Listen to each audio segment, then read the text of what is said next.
November 6th of 2017 at 6 o'clock p.m. And I would like to call to order the Historic and Architectural Review Board meeting for this evening. Our first order of business is the Pledge of Allegiance. If everyone would please stand. Pledge allegiance to the flag of the United States of America, to the republic for which it stands, one nation, under God, indivisible, with liberty and justice for all.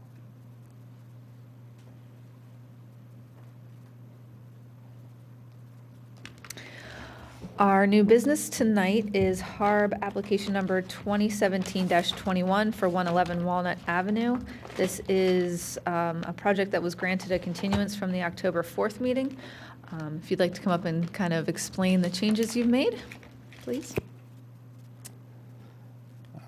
Hello, my name is Aaron Boyd. I'm with Gardner Fox, and I want to thank you for being here, having this meeting, and allowing us to go through some of the changes that we made from the last meeting.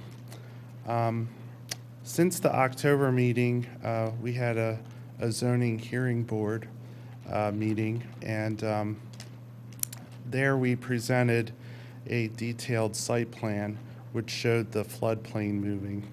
So if I refer to the map over here, you can see how the old FEMA line was here, and it got moved after we did the detailed flood study. So when the engineer did that site plan, he had more exact dimensions and measurements of where the house is located. So it's pretty close to what I had before, but the only difference I can see is that we had to move the addition closer to the house in this format. You have to maintain 10 feet behind the accessory structure, and now it's over 11 feet away from that structure because we had to stay behind this line here.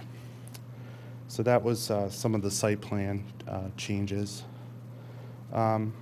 We also looked at the issue of an entrance on Oak Lane. Before we had, I won't show the plan, but I'll show elevations. This is the Oak Avenue elevation, and before we had some double French doors and a whole lot of windows on this elevation. There were a series of double windows, and they were multiplied. We also had a different roof form. So one of the things we looked at was maybe simplifying this form, trying to reduce the massing of the how the roof was formed, and one of the things we looked at was matching the pitch of the original house's curved hipped roof, and changing the windows on the elevation to these single windows. And the house has a lot of repetition of this size window, so that got repeated in the proposed design. The other thing we looked at was it seemed with this house, whenever there were multiple windows, it was inside of a bay window. There's an example on another elevation. There's like a two-story bay window piece, and that was one of the places they had multiples kind of grouped together. Other examples on the house were, if it was grouped together in a shed dormer, or in the case of Oak Lane, it was grouped together inside this dormer. So we simplified the form by removing the gabled roof we had here before, which was way too dominant, having single windows, the bay window, and then not having an entrance that was directly in view toward Oak Avenue, Oak Lane. So we ended up putting the door in this little recessed area, which is between the addition and the original house.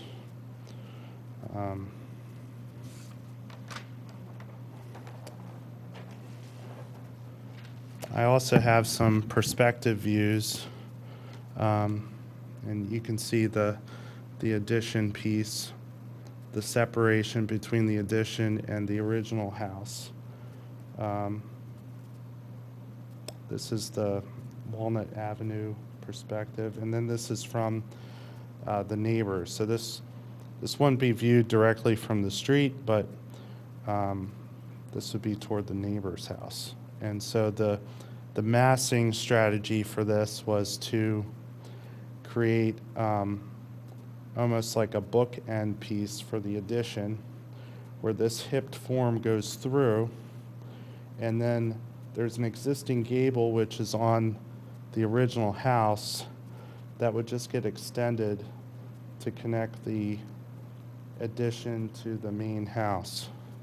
So this roof form is similar to the upper roof form that's found on the house, except in the instance of where this is sited, we match the pitch of the adjacent hipped roof that was closest to it, because it would have been too steep. And we wanted to bring the massing of the building down from what it was before.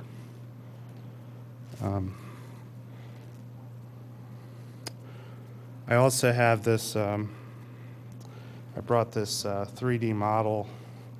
If there's any areas you want to see in 3D in more detail.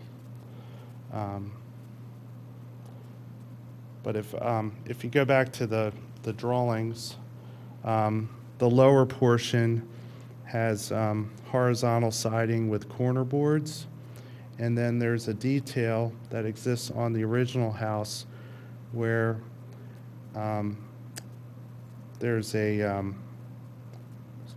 flat crown detail that kicks the roof, the siding out, where it transitions from horizontal siding to shake siding. So we were planning to match that detail on the addition. The other thing we changed was before we had a stucco foundation, and we ended up changing that to match the stone on the house.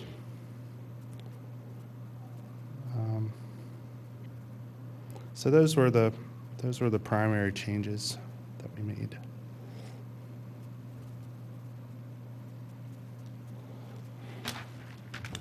Just a general question. As far as the function of the addition, dining room, playroom, just to give me some sense of So the scale for that the place. addition has a large family room, mudroom area, a breakfast area. The kitchen is partially in the renovated space and partially in the addition space. And then there's a master bedroom suite that's on the second floor. So basically the master suite is in this volume up here. And then the family room is below that.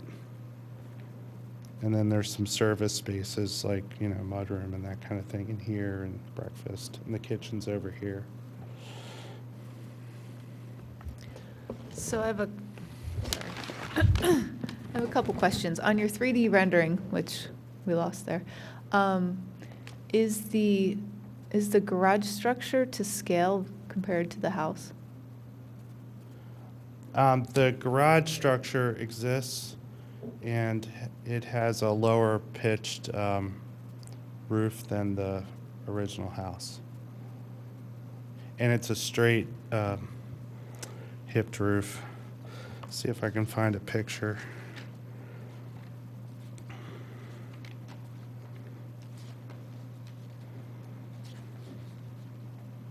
Here it is. So here's the picture of the garage as it exists. And then there's this little shed piece that's on the back of this gable. Let's see if I can find a picture of that.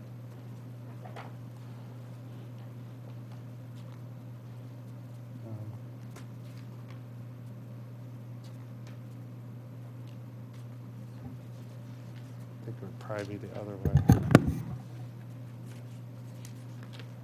Oh, here it is. The garage is on 12, 13, 14.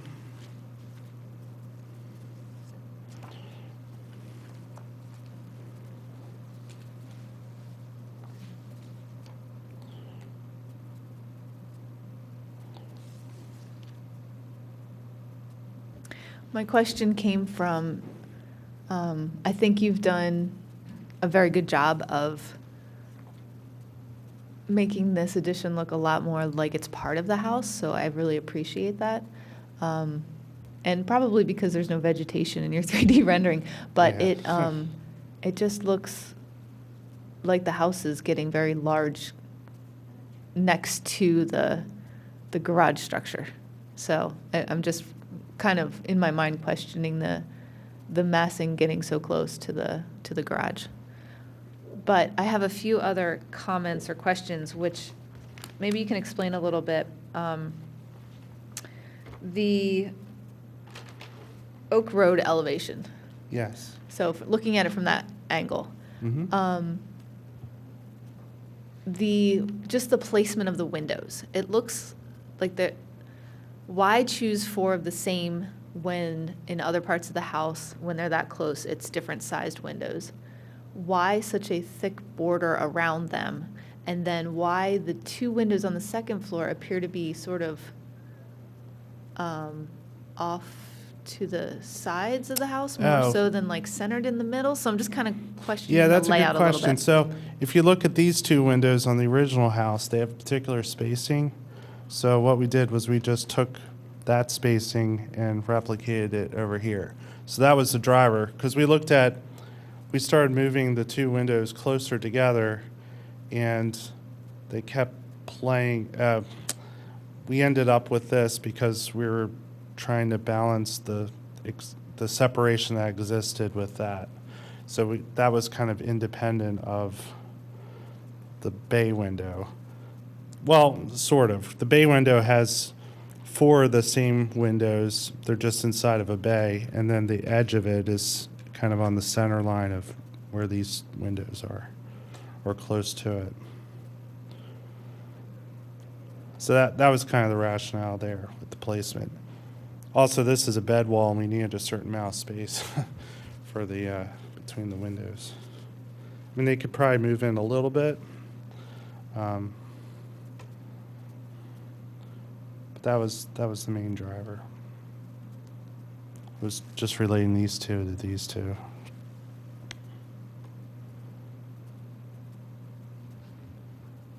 Historically, asymmetry was more the order of the day.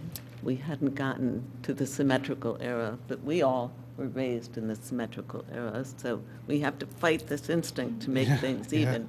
The way the house was built was not, I mean, they didn't have quite that reverence for making everything even.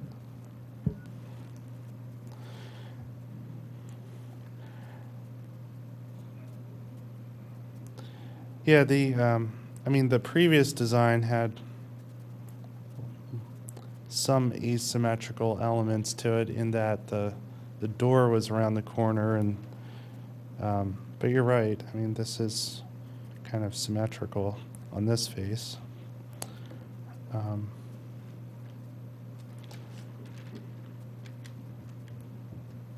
I have a couple of comments I wanted to share. And again, thank you for presenting today.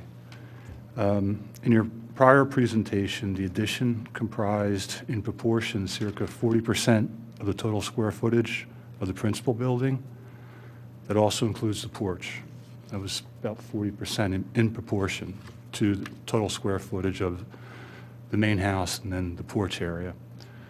In your presentation today, the addition comprises circa 26% in proportion to the square footage to the principal building. That again includes the porch. So it got smaller. And I think that's a very positive and good thing. In my opinion, I commend what the house owners have done, creating an addition on a more reasonable scale to the principal building, shaving off circa 14% from the total square footage of the addition from your prior presentation. Now, as far as our current ordinance goes, we don't have any specific section dealing with massing. We may in the future. We're looking at it now, grappling with some ideas. But for us, what criteria do we want to use? A proportion? We still have to go and hammer that out. But again, I just wanted to share that with you, that I commend what you did. As far as before, you had a structure that was, in proportion to the main house and the porch, 40% of that building. That's huge. So I think now, with a lower proportion, I think it's a good thing, because in general, we can't prevent you from doing an addition to your structure. And it's a whole question of property rights, et cetera. But we're looking at here, at least in my opinion, is the question of massing. The less massing, the better, because massing can be positive, but at times it can be negative. And I think one particular example on that street is 401 Oak Avenue, where the garage structure that's attached to the house almost looks like it's half the square footage of the main house. So I just wanted to share with you some of my reasonings, on your addition. But again, in general, I commend what you've done to make it smaller in that regard. Thank you. I would also like to comment that I do commend you for changing the roof line. It looks much more like it belongs to the rest of the house. My comment deals with the exterior treatment of the addition. If you look at the rest of the house, the first story basically is stone. I know that there are certain architectural treatments that are not stone, but they look like it. It wouldn't match exactly, but it would make it that much more a part of the main house rather than an obvious addition. And perhaps you might want to consider that. There's a portion of the building on this side where it transitions. This portion is existing, where it transitions from stone to horizontal siding. So I think that's what we were picking up on. But on the Oak Road side, Yeah, it doesn't have that transition until it gets to the addition. And I think it would make it look a little, as I said, more like it was part of the original house, to at least consider a wall treatment that would look like stone.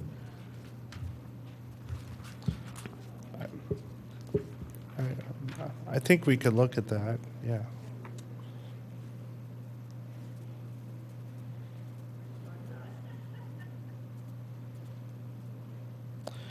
I mean, it's always interesting, like when you try to tie these additions into the original house, how much do you try to keep it separate, and how much do you tie it together?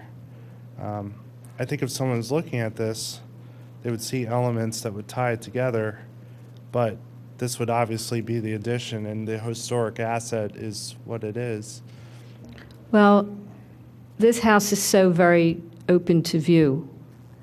I think if you were in between houses and this was the addition in the back, we would, again, recommend the massing issue, and we would recommend the roof line issues that we did before. Mm-hmm. I wouldn't comment so much about the exterior treatment, but it is, I've been past your house, and it is very wide open to view. I think it would be more acceptable to the community, although who knows what the community will comment on. But I think if the two views that are so obvious to the community would at least mimic what else is obvious to the community, it would look a lot more like it was part of the original house.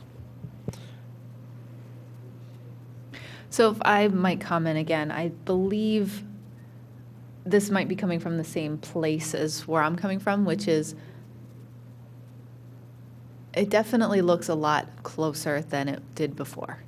However, it still feels like there's an addition and a breezeway and a house. And I think maybe she's suggesting that if it was all stone, I don't know if the porch, I'm not sure what, but we're feeling like it's getting there, but it's not there yet.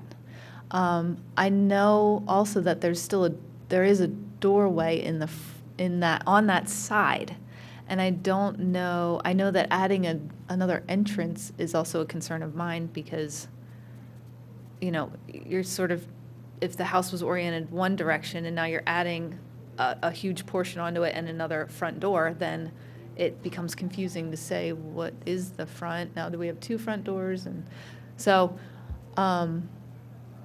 I don't know if I'm speaking what you're seeing as well, but and you feel free to comment because you're making faces at me, Terry, but I feel like it's just not quite seamless yet. So bringing the band of stone around would help tie it together better, possibly.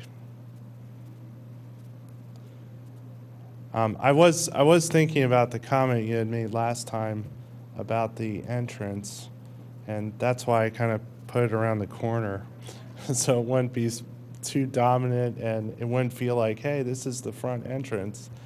Like there's the front of the house is such a nice entry sequence. I don't know if they would mistaken this as being in conflict with that, but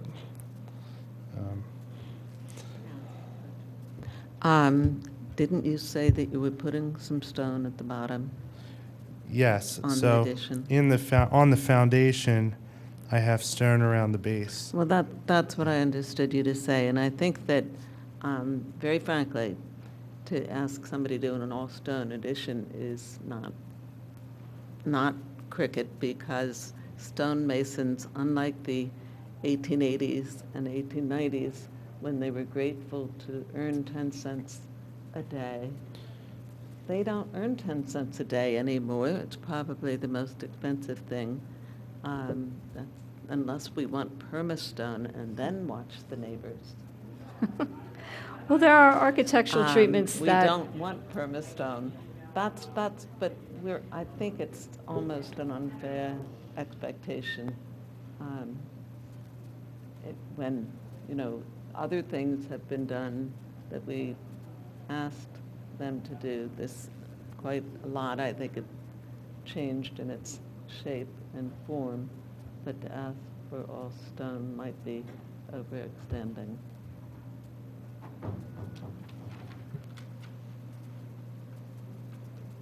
I'd like to make a comment again on the addition. As far as my reading in historic preservation, when you have an original house and then an addition,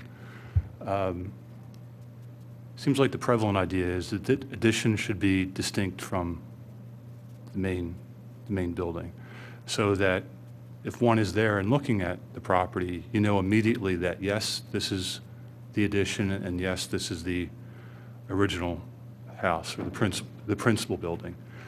And I think that's not only for today, but it seems to me that it's for the future. So when we're no longer here, years into the future, say 50, say 80, and there's a new owner, and that's going to help that owner to know, okay, this was the original part, this was an addition whenever in 2017. So I think looking at it from that perspective, I find what you've done to offset the addition as being distinct from the main house, I think is a good thing. Thank you. I see we have some public here, so at this point, I'd like to open it up to public comment.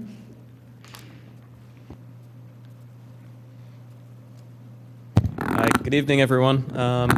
Just a couple of comments. First of all, in defense of the materials as shown, as Terry mentioned, stone is difficult to replicate as it would have looked. I think it does help to have a differentiation between the old and the new. There is precedent for horizontal siding in the what you might call the service wing of this house and almost all other houses in the neighborhood. And I would think that the ability of even a good stonemason to replicate the stone that was probably quarried down on West Wayne Avenue, and to match that Wissahickon schist to the same color and shape as what was there would be a very difficult task. I think having it contrast or right next to the older portion might potentially clash. And one tenet of preservation is if you can't match it, contrast. The horizontal siding could be seen as inadequate contrast. And I think the rendering is a little deceiving. I think there's kind of a sheen to that material as it's shown here that wouldn't be there. It'd be much more subdued, I would think.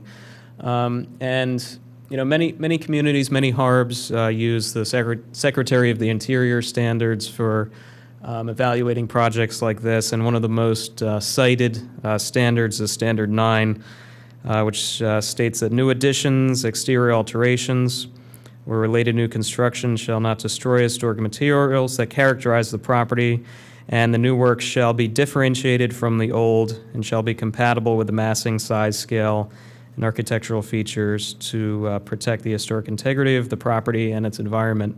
I think the separation of the addition from the house is a good thing in a way. It doesn't merge with it. It doesn't try to be something old. It is a thing unto itself. Whether the architecture and the mimicry of certain details of the house being copied over is enough of a differentiation is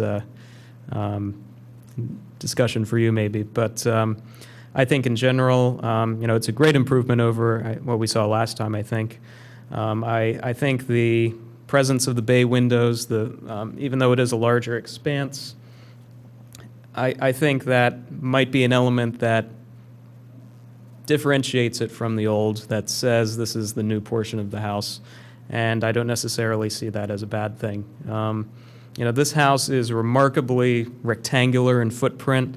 Most of the North Wayne houses are really weird shapes, but this, when you take the porch away, it's a stone cube kind of, and we're adding a smaller cube to the back now, but it is another cube, and I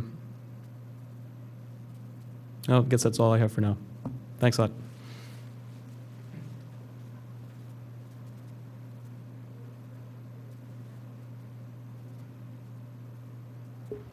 Well, it clearly meets the standard. I'm going to make a motion that we recommend the commissioners approve this design. I second. We have a first, we have a second. All those in favor, please say aye, indicate so. We have 3 yeses. I apologize that I'm withholding mine. I love that you've taken a lot of our comments into play here, and you're going to be granted the certificate of appropriateness. So thank you for listening to us the first time through. We appreciate it. Yeah, thank you.